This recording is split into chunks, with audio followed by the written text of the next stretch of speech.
අවුරුදු 12න් පහළ චිත්‍ර තරගය ආරම්භ කිරීම සඳහා සියලු කටයුතු සූදානම් කරලා තියෙන්නේ.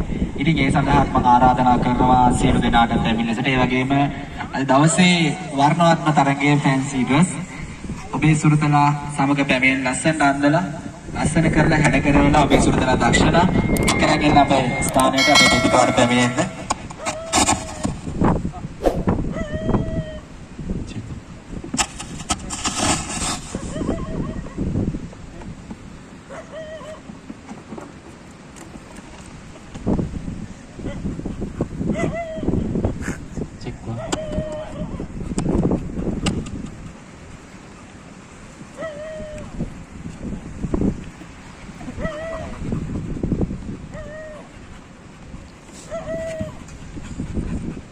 ඉතින් වයස අවුරුදු 12න් 15 තරගය ආරම්භ කිරීම සඳහා මේ අවස්ථාවේ සියලුම කටයුතු සූදානම් කරලා තියෙනවා.